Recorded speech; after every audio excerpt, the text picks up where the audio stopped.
All right, 3, 2, 1. Welcome to Hungover podcast number 90. I can't believe we made it here. Can you believe we made it here, Julien? I don't know, Ivan. I really don't know. We've made it through 90 podcasts, but can we make it to 100? We'll find out in 10 weeks. Yeah, and the only person to have made it on every single episode of the Hungover podcast is none other than you. That's Mr. me. Julien. Now, you Here. can catch him on the Twitch, which is what he's streaming this on, at twitch.tv/jujubesgood. I am at twitch.tv/commonboyer. I auto-host him, but you can also check out this podcast in its audio form on iTunes, SoundCloud, Google Play, in its video form after the Twitch onto the YouTube, where we are Hungover Gaming on YouTube. Yeah. I think that's all the places you can catch us, but most importantly, If you could find us sure anywhere else, tell us please, what's going on. We're not in control of that. We need to know. If you want to participate in the conversation, hop on over to Twitch. We stream on Sundays generally. Oh God, I died. Towards the evening on Sundays, Eastern Standard Time in the U.S. You can also go on to the iTunes, rate and comment there, or to the YouTube, rate, comment, subscribe, do whatever you want. Make sure you click that button. That makes sure that you get notified when we're around. Yeah. I made it through without dying that much, which means this week we're going to play a special edition of Save That Pig! That's right, we're bringing it back. Up on the screen, you'll notice 3 different pigs, A, B, or C. That's Alpha, Bravo, Charlie. Make sure to hit in the subscription, or not in the subscription. Make sure to hit the comments down below. Which pig we need to save. The other one's going straight to Korean barbecue. I love pork belly, Ivan. And one thing I like more than pork belly is starting this podcast out every single week by asking each other, what media have we been consuming, and what did you drink last night? If you notice, Julien just absolutely lied right there, because I don't think there's much in the world Julien likes more than pork belly. It's true. Maybe I like pork belly more. A really good video game for about an hour and a half, sex, and then pork belly. I think that's how it ranks in Julien's opinion. You are probably right. I think that's where we are in my life at the time of this recording. It's all right. For me, I think it goes pork belly, sex, and then video games. That's my ranking. I mean, look, it's tough to break into the top 3 to begin with, so you should be happy to be there, pork belly. All right, that's all I gotta say. Thank you, and tune in next week for possibly another Save That Pig. It depends on if we can get some more pigs lined up to save. And some graphics for this goddamn pig segment. 'Cause I need to remember. Damn it, I'll do that this week or something. So, this past week, I will just be out in the open and say I have had no time to do anything. I've listened to podcasts, and that's pretty much it. Whoa, cool. My standard podcast round, I listen to some fantasy football podcasts, some political podcasts. Make sure that you're tuning into some sort of news. I like the NPR I have the NPR One app. It lets me keep up to date. But as the election nears, we need to make sure that we, as an electorate, as people that will be voting, are most up to date on the information presented. I saw a ridiculous political ad that was just like, if you vote for Democrats, you will bring socialism to the United States. That's awesome. Yeah, that was on during a football game in Buffalo. It's completely and utterly false. In New York State? It was in Buffalo. Yeah, it was paid for by the Republican, obviously, New York State people. Anyway, make sure that you're staying up to date. I listen to Bill Maher and Pod Save America and just NPR One. Those guys are frequently on the Daily or not the Daily, the Late Show, whatever Stephen Colbert is. He gets them on their show like whenever he can't book anyone else. I think they've been on the show a couple times. They're a bunch of smart people. Of They course. used to be in the Obama White House. I will Mm-hmm. say that a lot of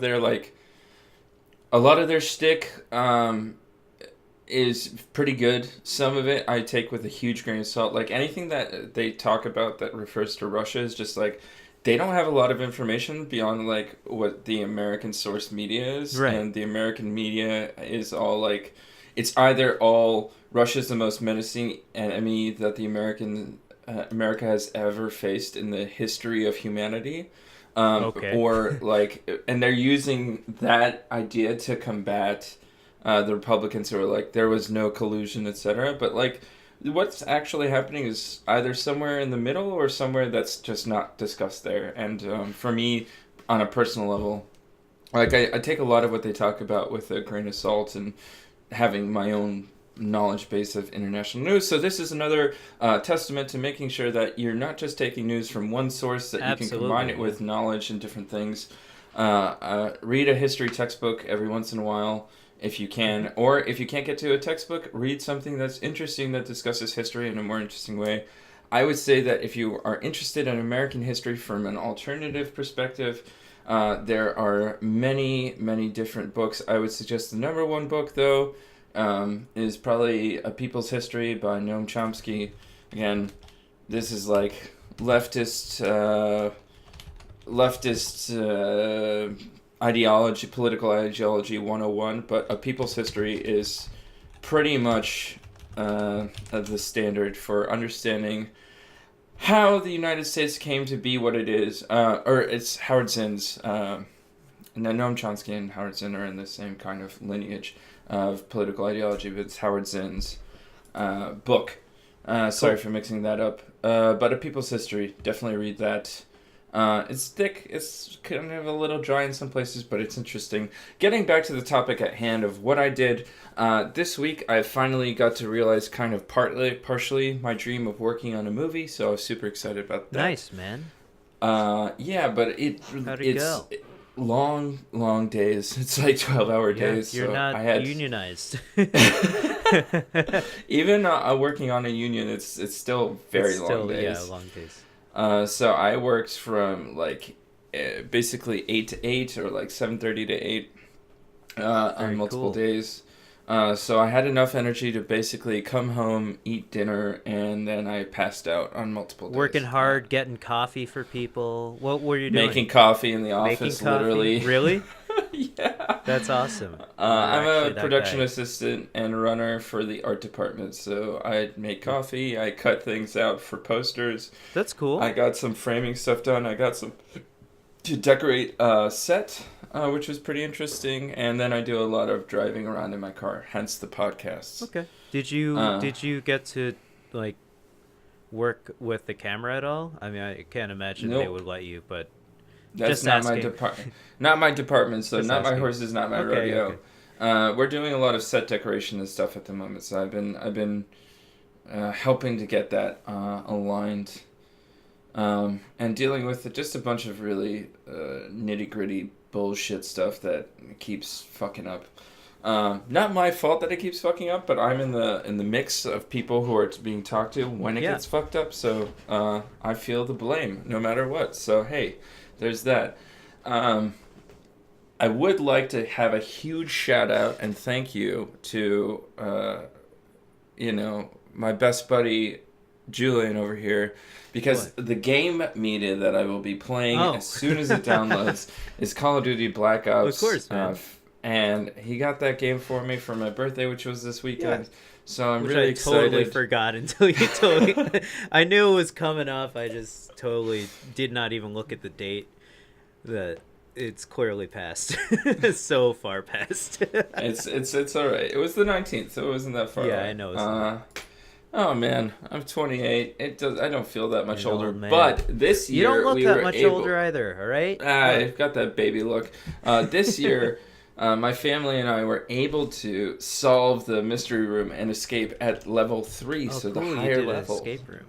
Yeah, very nice. We did that again because my family couldn't get our shit together to go axe throwing. So we ended up just doing the escape room, which is fun. I enjoyed it. So, but in November, I want to go to a bar in Buffalo where you can do axe throwing. Oh yeah, that's very popular now in New York City as well. The axe throwing and the escape rooms. I guess they're just popular all over urban areas in the world. But I hear the deep strats when it comes to escape rooms is just to be conscious of what you're doing and tell everyone what you're doing. Just walk yourself through verbally to everyone what you're doing, because you might find something that you completely forgot would totally work with someone. I don't know. Yeah. Yeah, no, I agree, but these aren't as complicated. These are mostly like there's a lot of like padlocks or with that you have to have a key for, Yeah. or like number or letter combo locks. So Well, there right. isn't a Yeah. lot of like I know that the Rooster Teeth guys have described how they've done escape rooms in New York City where you have to like fold a carpet on itself and you get like certain letters Fold or it whatever. and do origami with the carpet. Yeah, it's not that complex for a Oh lot of god. it. Some of You it big is really piece of shit. cool. Like Of last course. year they had an Enigma machine, so you had to like code break. This year they had like the one that we did had a really interesting like capsule that we got the right answer for, but we didn't. It was a really finicky mechanism. But yeah, definitely talking through what you're doing and talking to other people that you're doing it with and not going rogue is a key. Deep Yeah. strats for sure. That's pretty cool, man. It's pretty cool. That's all you did this week? That's pretty much all I do. I worked this week. Well, okay. I mean, it's about time to join the workforce, Yvonne, all right? Sorry. I know. I hadn't done much working before then, so. Well, for me, I did the standard work this week. I did work this week too, obviously, on my PhD, but I also managed to pick up 2 big games that came out on Friday. I was very excited. Soul Calibur 6, I've been waiting for forever, since it was announced this. I don't know, was it announced this year? I think it was announced this year. And holy crap, that game is super fun, man. I guess I've been waiting for a new fighting game for a while, and this is definitely scratching that itch for me. It's a really incredibly fun game. It's really awesome to learn a new fighting game, and it's really awesome to get into a fighting game when it first comes out because everyone sucks at the game then. So it's not intimidating to go online. The network test weekend didn't help people enough. It helped me a lot, actually. So I definitely, I mean, also playing Tekken helped me a lot with 3D fighting games. I still love Tekken, and I can't wait to jump back into that as well. But totally helped me out because a lot of people, when they get a fighting game, they're so used to playing games like Street Fighter and maybe Marvel vs. Capcom. You're only stuck in one plane. But understanding that you can sidestep is super key in 3D fighting games. So just doing that will upgrade your game past the fucking noob level, all right? Just understanding when to sidestep. But the cool thing about Soul Calibur is basically every character has a weapon type, so they all they all have various different ranges in their weapons. It's a weapon-based fighting game. So you have a horizontal attack, a vertical attack, and you can kick. And you can also guard as well. There's a universal. So it's a much more in-depth rock paper scissors. Yeah, absolutely. The game is pretty much almost about understanding what your opponent's going to do. You can sidestep vertical attacks. You can block horizontal. You can block everything, but you have a limited block capability. So you can break someone's guard if they're blocking too much. You can grab, obviously, in the game. And there's something that they added in the game called Reversal Edge, which essentially puts you into a rock, paper, scissors situation. So it's like the clash system in Injustice. I think you know. Okay. Except you're not wagering anything. You're doing a horizontal slash, a vertical slash, a kick. You can guard. You can backstep. So it basically it goes into this cutscene, and you both throw out a move at the same time, and certain moves beat other moves. So it's pretty cool. like that. Interesting. And then you can there's a universal parry system called Guard Impact. This is not new. This is in all the Soul Calibur games. But basically, you press forward and guard at the moment that your opponent's attack lands, and that pushes them off you, and you basically get to act out of that first. So that's a pretty cool way of understanding what your opponent's going to do and getting the advantage in the match. It also lets you create a character. This is common from, I think, Soul Calibur 3 on, or Soul Calibur... Yeah, I think Soul Calibur 3 on, they allowed you to make your own character, so that's really huge in the game. And you can use the create a character online? Yeah, so the way they make that fair is because your character just adopts a fight style from one of the other characters. So you're basically, it's a skin over the other characters. You just pick the weapon, and then you're automatically, like, if I wanted to make Dante, for instance, from Capcom games, I could make him, and then I could choose, like, I guess, Sophitia has a sword and a shield. I don't know. I could play as Sophitia, but I could look like Dante. So that's the type of thing going on there. It's pretty cool.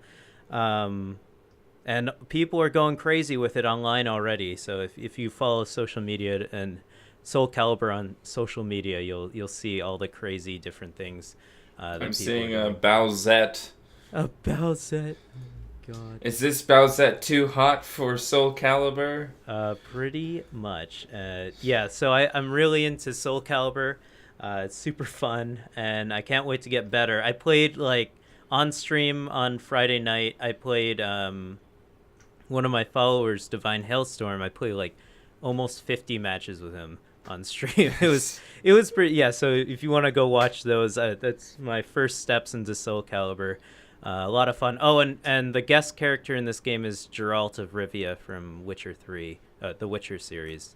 So that's exciting. You mentioned that the last time we talked about it. So. Yeah. So he totally fits into the Soul Calibur universe. There's a ridiculous story going on. Divine Hailstorm's in the chat. Here he is. So thanks for playing all those games with me, Divine Hailstorm. It really helped me get better. But yeah, so I played Soul Calibur, and the other game that came out is Dark Souls Remastered on the Nintendo Switch. I still love Dark Souls, and now I can play it on the train, and get really sweaty and tense and almost yell on the train because I died too many times. But it's really awesome on Switch. They lock it at 30 FPS, but there's no real frame drops on it, which is actually incredibly impressive. So it runs at 720p on the handheld version and 1080p on your docked version of the game. So that's pretty cool, and it's more Dark Souls and whatnot. Can't complain. And it's really awesome Switch. So if you haven't played Dark Souls and you have a Nintendo Switch, I highly suggest you get it. If you have played Dark Souls, I think playing it in handheld wherever you want is kind of worth it on its own, because if you like Dark Souls, of course, that game is really fun. The other thing I did was I went out with my friends and went drinking, like, pretty much all day. It was for a long time. We started drinking like 3. When we went to a couple bars. We tried to get to Other Half Brewing Company, which is I think they have the brewery somewhere in New York, if I'm not mistaken, and then they have a location in New York City. And we tried to get there, but they are incredibly crowded all the time, so we couldn't go. But we went in the general area to a bunch of bars, and they happen to have a lot of their beers on tap. So we had their IPA, which is pretty good, I would say. I mean, as IPAs go, they're pretty bitter. So this one, bitter, but definitely palatable. I would suggest it if you like IPAs. The other thing we went to was a cocktail bar that I forget the name of now, but I got a hot buttered rum as Ivan has been talking My about man. for like the past 2 weeks or so. He's been telling me every single time we play video games together or just talk, he's somehow has a hot buttered rum. I don't know how, but they're delicious, man. The butter is really good. So everyone out there, look up a hot buttered rum recipe. It's got, all the fall and winter flavors you would expect: cinnamon, Cinnamon, sugar, nutmeg. There should be nutmeg. some sugar. Yeah, it's sweet. It's spicy a little bit, but it's really soothing, and because it's a hot drink, but it doesn't, as you were saying, it doesn't really assault you with the alcohol vapors as some hot alcoholic drinks might do. So I highly suggest you go pick one up if you like rum, if you like feeling warm on the inside, and just, enjoying your life. So it's a great drink. That's what I did. Yeah, I didn't watch any movies this week. Sorry. Oh, well. Dude. Yeah. I have some news. Some hot breaking news on the podcast. What is this news? I am part of the Project Stream beta Google? testing.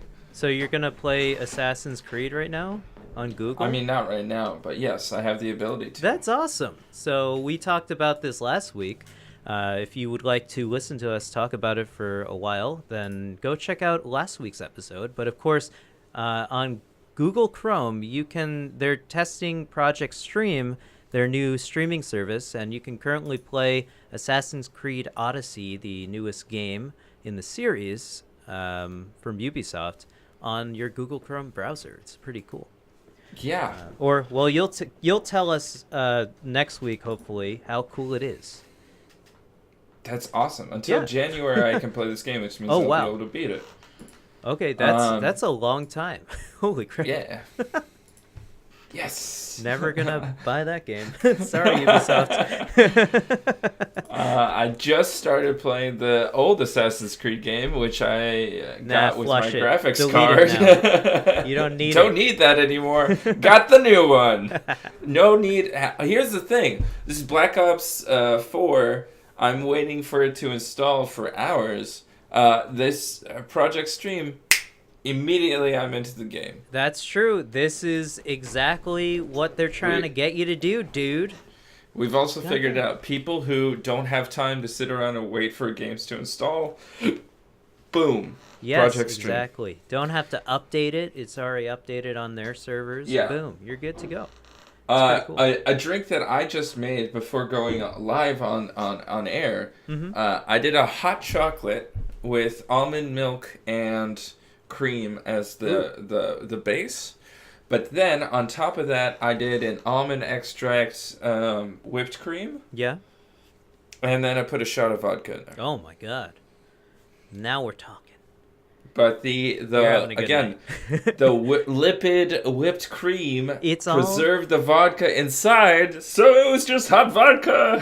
Fatty alcohols. Let's go. Yes, good. The best. Speaking of fatty alcohols, maybe we should get into some stuff that we want to talk about this week. Yes, the topics of the show, perhaps. Which one would you like to tackle first, Ivan? Well, speaking of fatty alcohols, it was a quick way to get into the we won't have any more beer soon topic. We need a soundboard.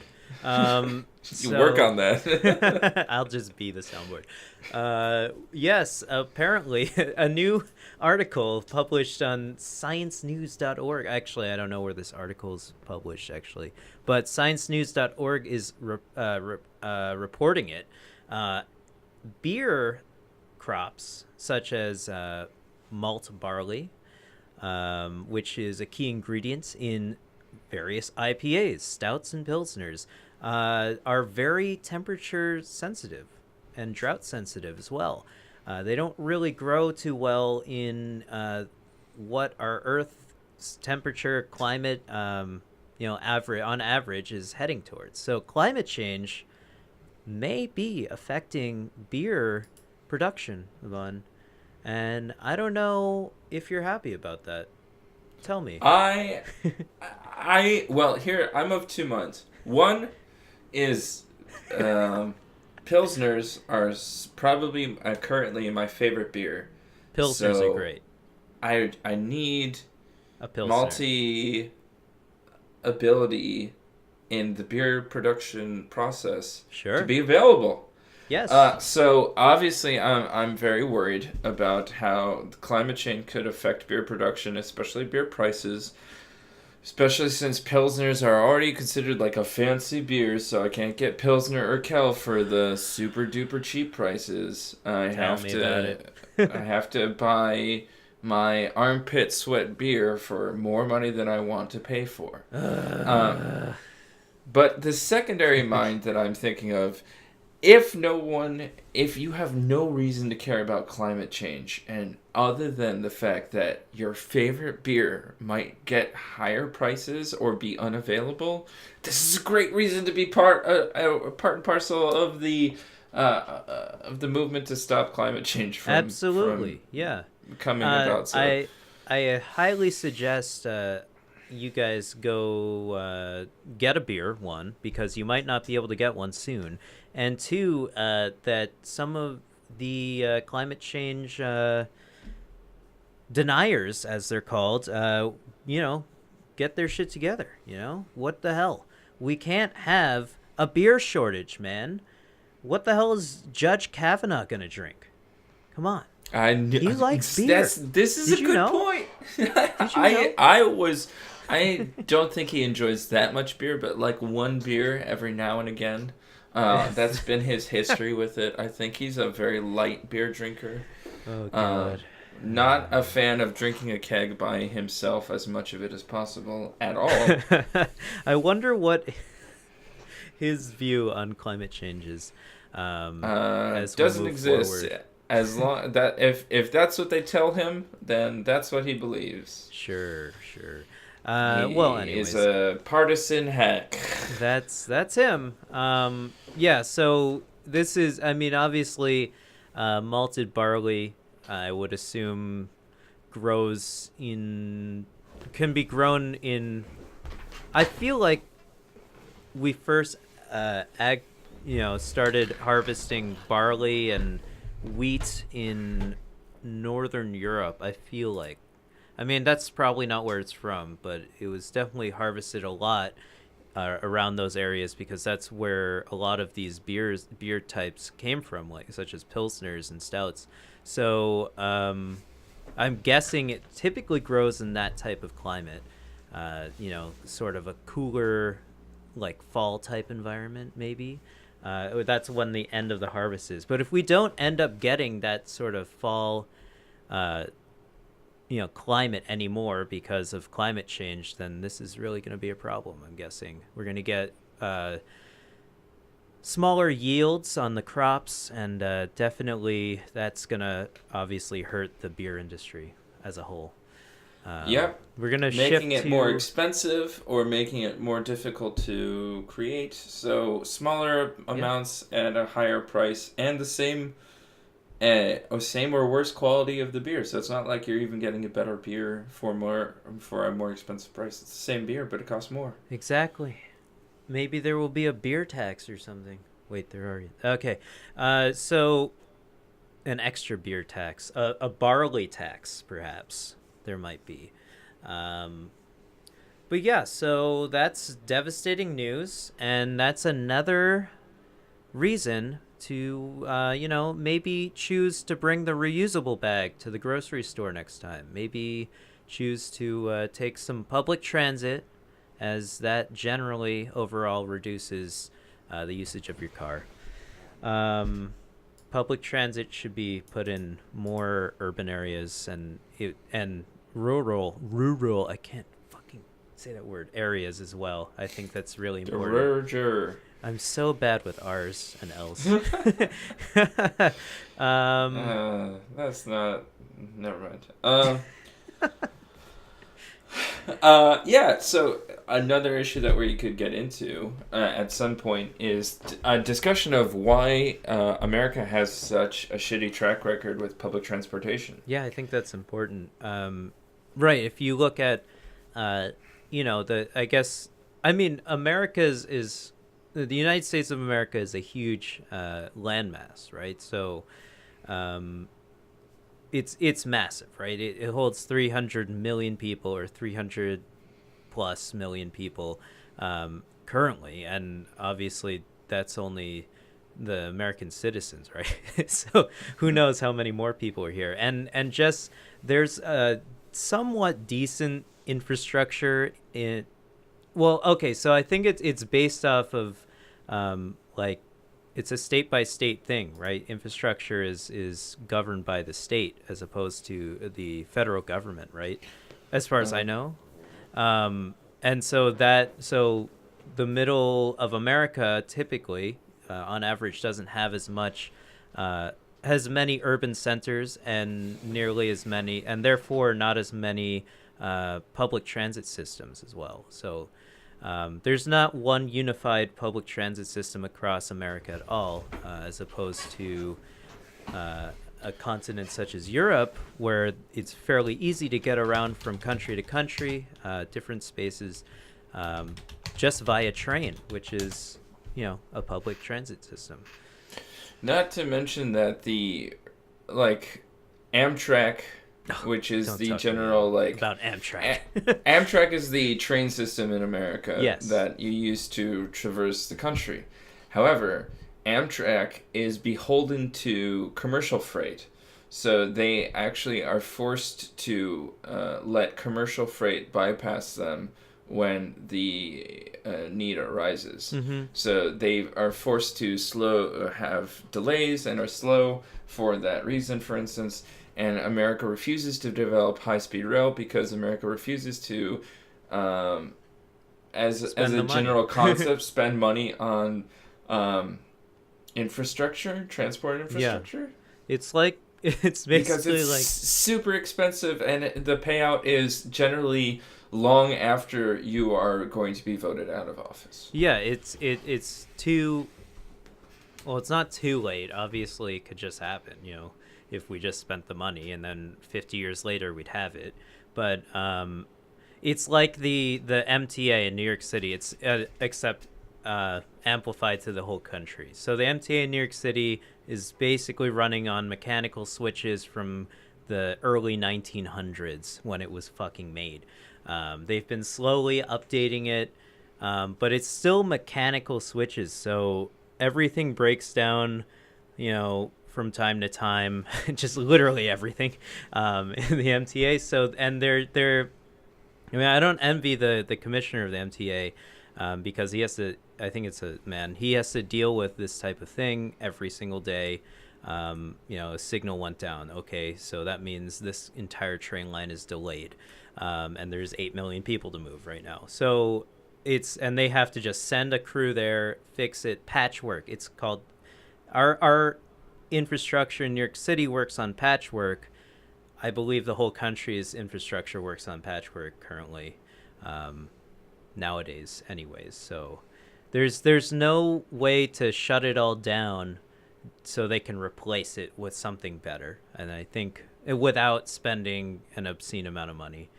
So it is a difficult thing to think about. That is a very complex issue that I think we can get into. I feel like that's a good topic that we'll talk about in the future. I think if we could do a little more research on the topic, we'll do that. Yeah, there are a lot of very good sociologists and anthropologists that have a lot of detailed writing about the development of public transportation systems in Europe versus America. Yes. And Japan. I think David Harvey is one that I know off the top of my head.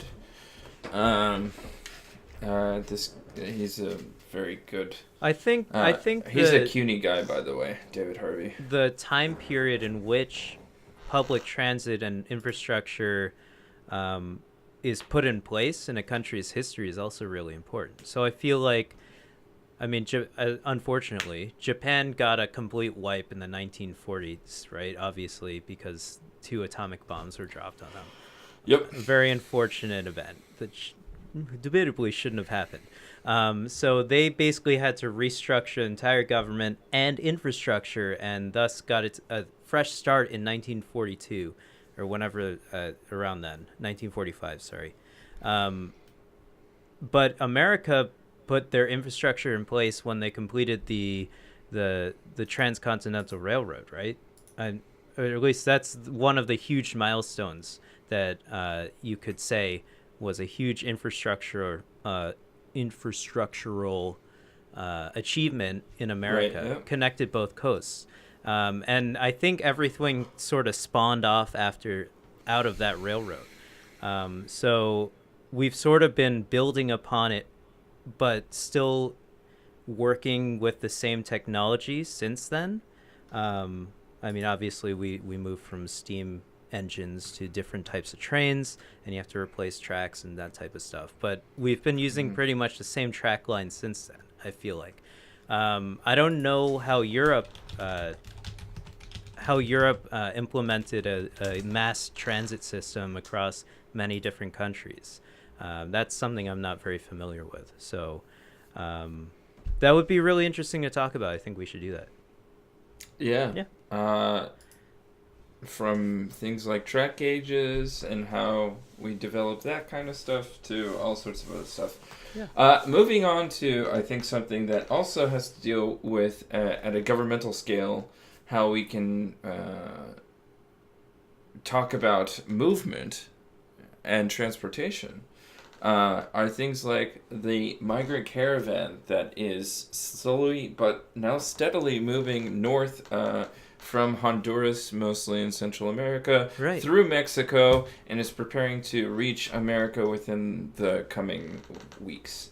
Yes. A crowd of people that is upwards, some local officials have estimated between 4,000 and 7,000 people. Yes.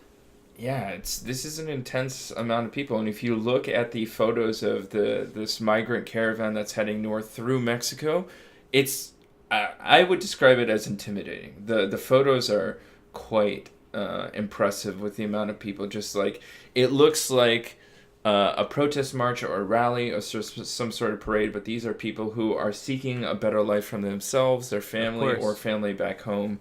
And by migrating to the U.S. It's like the Oregon Trail, essentially, except with way more people. Way more populated, yeah. Yeah, I mean, they're like, essentially if you had to take care of migration. 7,000 people on your Oregon Trail game, like, imagine having to give everybody really big rations. Like, how much time would you spend just shooting bison? Well, let's see. One bison could probably feed like 10 or 20 people, so we'd have to wipe out all of the bison. Check. We've already done that. What's yes, next? I know. Oh God, they're all fucked. But yeah, this is crazy. I mean, do you know? Wait, hold on. Speaking. This is a perfect combination of. So there was this American pigeon. The rock pigeon. I don't know. I forget what it was called, but it was basically an American pigeon that people used to get onto trains with Gatling guns, the passenger pigeon. And they used to get onto trains with Gatling guns and just annihilate these passenger pigeons. Why? Because this was a form of like entertainment / hunting. It used to be like nowadays you have like your own, you might have your own house or something like that. Before that, it was the Airstream. And before the Airstream, people used to have their own train cars that they would attach to the trains and traverse the United States on these train cars. And part of the excitement of doing that thing was being able to, hunt from train cars or different things. So that's how we wiped out the American bison, and the passenger pigeon is extinct in North America because of hunting them, especially when using just enormous amounts of Gatling guns. That is nuts. Right? Isn't it? People were so insane in the 1800s. Continue to be insane. They're by the way. Crazy. Yes. Right. So, why exactly are people migrating from Honduras through Mexico, eventually reaching the probably the Texas border in America? Yeah, That's so a complex topic. it is a Yes. complex topic. So basically, what's been happening in Central America over the past decades, I'd say from '60s onwards, is there's been a transition of a lot of different styles of government and a lot of political leaders and economic leaders Hmm. that have gone through a series of different changes. So if we think about everything that took place from like the 60s to the 90s in Central America, a lot of what is going on in Central America is the battle between communist supported groups and U.S. supported groups. So it's a harsh battle between like the Contras and the communists, and throughout Central and Latin America, there's a huge political ideological war being waged. On top of that, you have the economics of how to support these wars. And a lot of that was done in congruence with drug sales, kidnapping, etc. And a lot of what sprang up from this long litany of waging war within Central America is government supported or like not cracked down upon drug trade.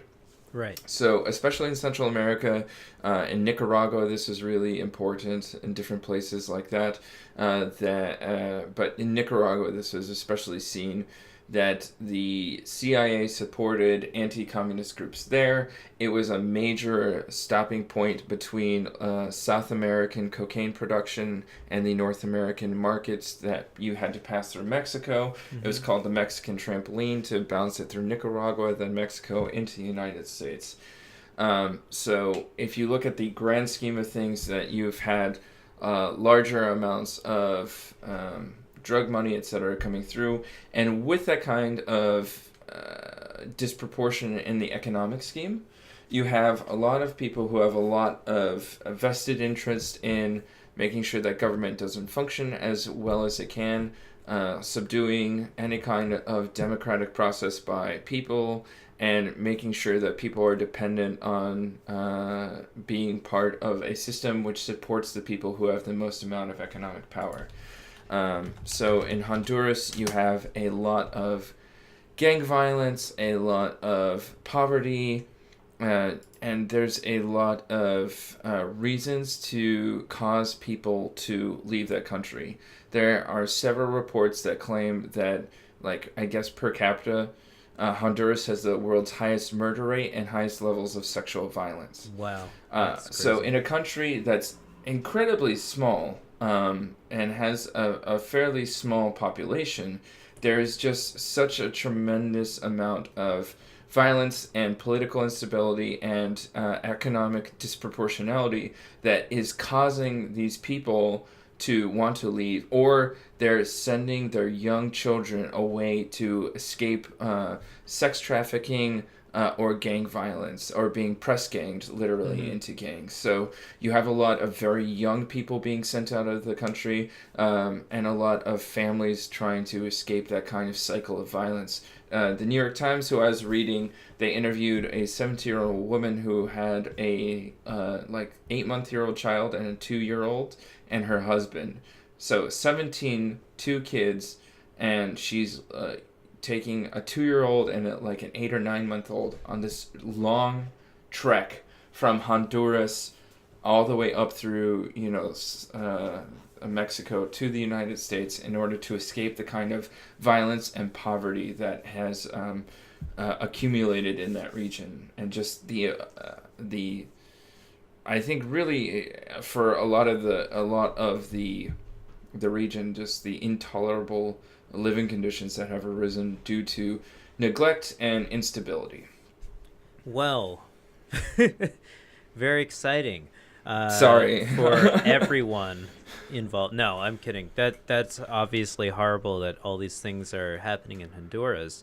But do you think they're really going to make it to a better situation once they reach the border, because they're really obviously running straight into the same problems that a lot of Mexican quote unquote illegal immigrants are coming through, illegal aliens are coming through.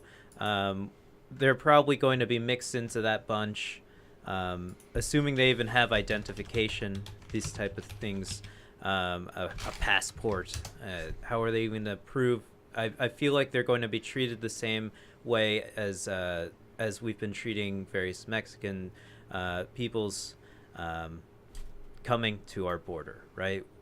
Yeah, it's crazy. Like, so there are a lot of problems with how the United States under the Trump administration and previously under even Obama have handled immigration. So from separating children from their mothers and fathers or whoever the family that they're and there are a lot of children coming up in this caravan as well. So that's a huge issue that we're gonna probably see in the news this week. Continue to face. Yeah.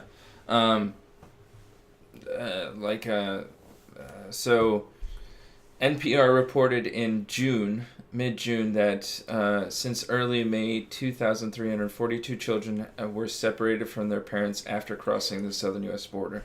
That policy has only continued. And so we have a growing number of families that have been disrupted by this immigration process. Yeah. So with this amount of people coming in, young people trying to escape gang violence from Honduras and Nicaragua, which are this has been a big cause for migration. One would assume that these are people seeking asylum, like political asylum in the United States, because they fear for their lives back in their home countries. Yes. And different things like this. And America is a country that was based on the idea that you can come to America, and if you contribute to society, you are welcomed in. Right? It's give us, you're tired, you're hungry, you're poor. I agree. It is a great thing. And the Trump administration, I think Obama was guilty of this to some extent, but the Trump administration has gone full throttle in the same direction and worse, of being very harsh and inhuman to a lot of immigrants who have reached, migrant people and immigrants who have reached us. And separating children from their parents, I think is, it's really dangerous for the children. It's really hurtful for the family, and can lead to parents not knowing where their kids are for years or months. There's a lot of problems with it in general, and it's impractical to think that there should be a solution that can be put into place that involves this kind of thing. But with these immigrants coming, the Trump administration is going to double down on a policy threatening to send the military to the border, and also attempting to force Mexico into a bilateral bilateral agreement by which they would be able to refuse asylum seekers if they traveled in through Mexico, and forcing those people who are seeking asylum because they are afraid to return to the country from which they originated. They're afraid for their lives. Of course, and say that if you came through Mexico, your concerns aren't really important to us. It's just like a human rights violation, essentially. It's just horrible how these people are being treated, one, in their home country, and then two, when they're just trying to seek some help at all. If you're fearing for your life, you don't deserve to be turned away, I don't think. I think that every country has their right to protect their borders, obviously. I think that's really important. But I believe that these people should just be let in so they're safe from, possible drug related crimes and things like that. If you're fearing for your life, you need somewhere to go. And America is based off of the safety of, America's pretty like an isolated area that generally doesn't have much interaction physically with many other countries. So it's safe haven, essentially, and that's why a lot of these the people from these countries, political asylum seekers, drug asylum seekers, I guess, as well, are trying to come here. This is the only, aside from Canada, I guess, which they'd have to go through America anyways, this is the safest place they can think of to go. So they definitely should be allowed in, I believe. And the irony being that the direct influence of American intelligence and military operations within those regions have led to the instability and sheer amount of violence that are forcing these people up. So America's wish to prevent communists from settling in Central and Latin America was the direct precedent for this kind of political and economic destabilization, which is forcing these people out of their homes to seek better lives in other countries, and principally the United States. It's a funny irony that 1980s, Reagan era, say no to drugs, crackdown on drugs, while also supporting the anti-communist movements that use drugs to fund their operations, as a way to make sure that they could come to power. That those operations led directly, basically, you can trace their lineage directly to this caravan of 7,000 people barreling down the United States. And we have another president who came from entertainment to become the president, who has no real idea of how to provide long-lasting solutions, and is, in my opinion, just as dangerous as the solutions that Reagan presented, which led to terrible, catastrophic things that happened into the black communities under Reagan, and to the economy, which happened under Reagan, and further into what we have today. So it's like an impending crisis is coming, whether it's between over the immigration issue or over the economic issue. These kinds of things can't continue in Latin America without being checked. And like the band-aid that we're putting on it is, okay, we're going to crack down on the immigrants coming into the United States, but that really isn't addressing the root problem, which is that these people are running away from a country because they don't feel safe in it, and there's no way to fix that. It's a sore that will be open and bleeding. Yes. And until we can have some antibiotic of let's create a package of like economic viability and security systems that can be implemented into a Honduras, where it isn't dependent on drug sales to sustain itself, or it isn't dependent on cash crops, which are severely being undercut by a variety of issues that are happening across the world, including global warming, then we're going to be stuck with facing these waves of migrant caravans that come through on a yearly basis from a variety of places. Yeah, the Trump administration is truly amazing. I think that with all these different issues that they have to tackle, of course, the United States, being a superpower, has their fingers in many different issues across the world. Do you think that the Trump administration wouldn't completely screw up every single issue? They're headed on that way. But they the irony really being have.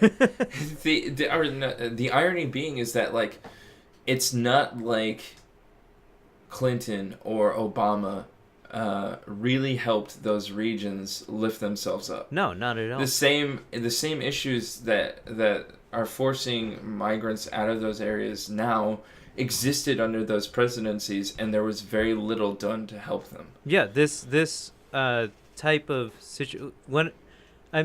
if you even look at just American media and portrayal of South America, you see drug crime, drug cartels, drugs, and it's just like a jungle down there, and that's so not even. So not only are these people suffering in Honduras and various other, and Venezuela as well, other countries in South America, but the American people are not at all educated about this type of situation. I'm fairly ignorant. Thank you for telling me all these things. I'm fairly ignorant as well.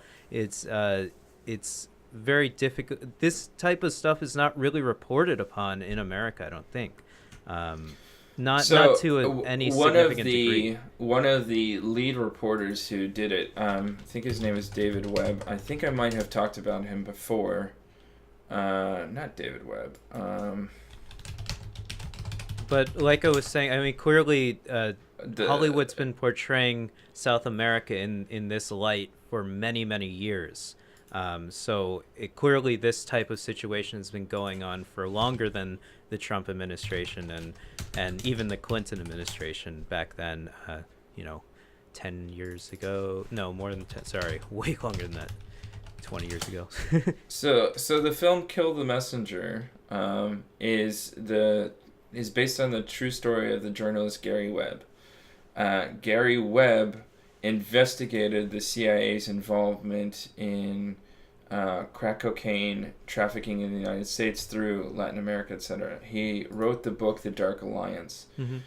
And that basically, after he published that book, he was driven to a mysterious suicide, which people have speculated on in a variety of different conspiratorial ways. What I can say is that after he published the book, he was very much under the scrutiny of the American CIA to make sure that his credibility is pretty much destroyed.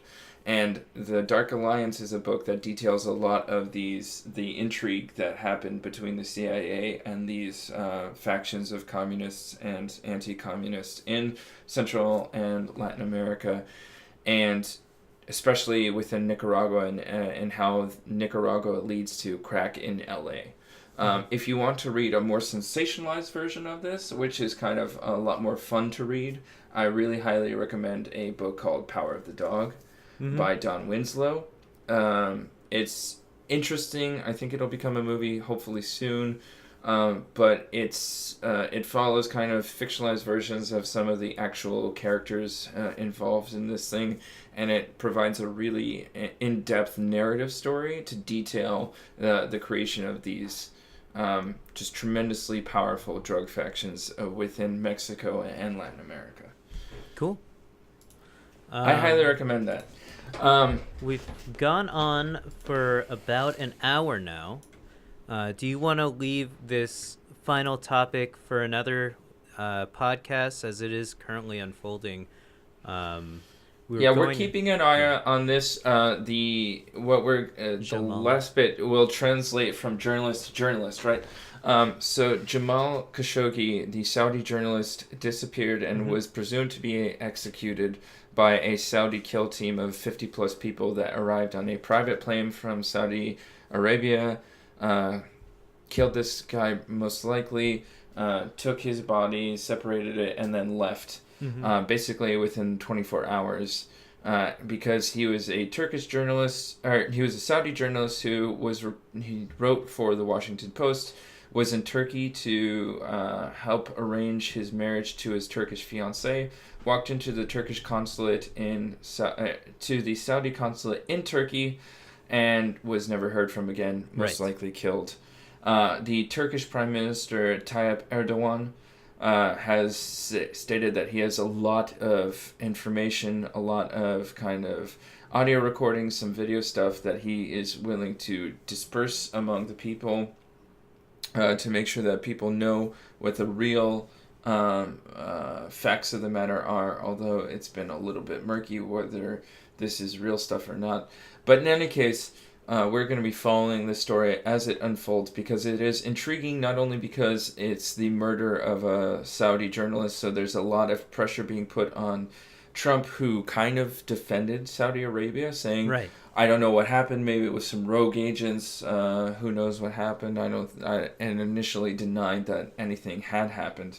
So there's a lot of intrigue because Donald Trump's handling of this matter, plus the fact that Turkey and Saudi Arabia are big political opponents within the Middle East region attempting to jockey themselves in terms of Islamic states. Tayyip Erdogan, of course, comes from the Justice and Development Party and would like to be known as a more Islamist-centered party and state. And of course, it's really important to note that the past, how many presidents of the United States have had very important relationships with Saudi Arabia through different business deals, and of course we've always had a strong reliance on Saudi Arabian oil. So which is obviously what runs America, I would say. It's one of the largest industries in America, the consumption of oil, I would say. So that's why I feel like, well, who knows? We'll see what happens with this topic, and it also comes on the back of Turkey. Turkey, Russia, Saudi Arabia, and Syria, right? So there's a lot of greater implications. And there have been descriptions of the audio that's been released, which details and pretty much verifies his dismemberment. Jamal Khashoggi. So also important, Jamal Khashoggi, I mean, he's a journalist, but he's... I believe a lot of people have been saying that he's known for, reporting against and putting out stories that, expose the Saudi Arabian king and prince, who's really the person pulling the strings, I feel like, in Saudi Arabia, the government. That's why he left Saudi Arabia to begin with, because he was a vocal critic of the regime. He felt himself to be unsafe there, so he came to the United States, where he continued to write critical articles of the regime. Yes, so that's the story as we know it now. Of course, it's continuously unfolding as various outlets get their hands on how many people went in after him? 15? It was like 12 people. Yeah. It was a massive to interview them. Yes. So should be interesting to discuss at a later time. Don't want to take too much of your time, of course. Thank you so much for listening to the Hungover podcast. We do end our podcast every single week, however, in a segment called Hungover Radio. This is where you, the listener or viewer, can send in your music to gaminghungover@gmail.com. The links are in the description below. You can also send us any questions that you have for us. If you have a topic that you want us to talk about, please send it in to that email address. We check it all the time. And, this segment is meant for you guys. We get to listen to your music, and so does everyone listening to the podcast. So it's free advertisement for you. Super exciting for everyone. Yeah?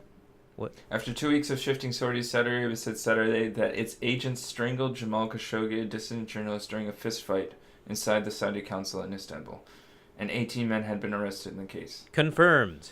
He was murdered. Yeah, so this is something that happened while I was busy doing a lot of stuff with my family, so haven't caught up on it yet. I didn't read it either. That's interesting. Yeah, as reported by the New York Times. Case closed. No, I'm kidding.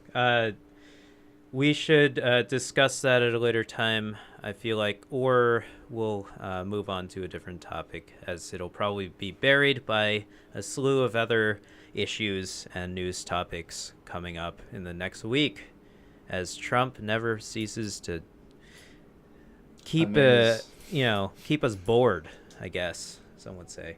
But I would have to say that I have a song for the masses listening out there. Unless you have a song about. I'm fresh out. Wow, what a surprise. I choose a video game song because I don't like copyright strikes. So, we're going to be playing Soul Calibur 6 Undying Legend because this game is so good. I highly encourage anyone who wants to get a fighting game right now, a new fighting game, they go pick it up. It's on PS4, Xbox One, and PC. Go ahead and check this game out. Hope you guys enjoyed the song, and we'll catch you next week. Thanks for doing the podcast with me, Ivan. Catch Bye. you then. Thank Goodbye. you.